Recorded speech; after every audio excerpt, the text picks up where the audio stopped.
Another section of the Appointment Center is going to be the Scheduled Appointments page. The scheduling grid is going to allow you to make appointments. The scheduled appointments is going to allow you to view those appointments for a particular day. The nice thing about this appointments grid, particularly if you are setting up an appointment in the morning, is going to be that you're able to take a look at all the appointments for the day. So you'll be able to see what's going on. And in some cases, in some offices, you may actually print out this list in the morning. You can also see appointments that are in progress if a student has been picked up by an advisor, and you can see recent appointments that have happened.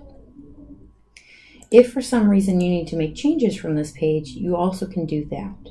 So if you happen to be in this page, you can cancel an appointment, mark a student as a no-show if that's part of your protocol, check a student in for an appointment if they're there for that.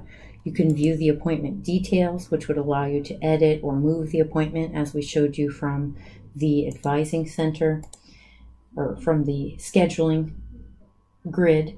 You can also send a message to the student or to the organizer.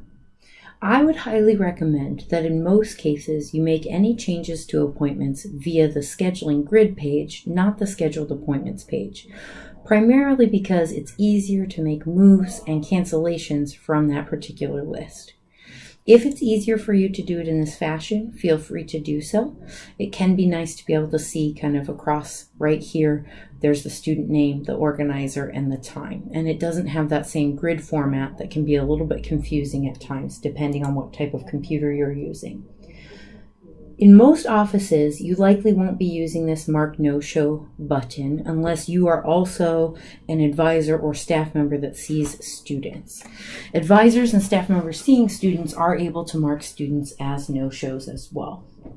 If it's office policy that you mark students as no-shows after a certain amount of time when they're supposed to have checked in, let's say you have a 15-minute late policy and then you mark a student as a no-show, you would be able to do so. And if you click this Mark No-Show button, you would then click Mark No-Show, and it would open an advising report.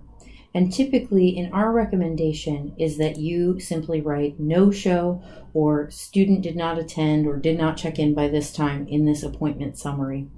The reason for that is that it creates a log in the system for how many times a student has not shown up for an appointment, and it creates a note that advisors can see. And this allows folks to be able to track. And in some cases, if your office has parameters set up within the system around no-shows, it will prevent a student from being able to schedule more self-scheduled appointments or more appointments via a campaign if you have parameters around that. So this Actions drop-down menu will allow you to do many things that the scheduling grid allows you to do, but this is going to be the only place that you can mark a student a no-show.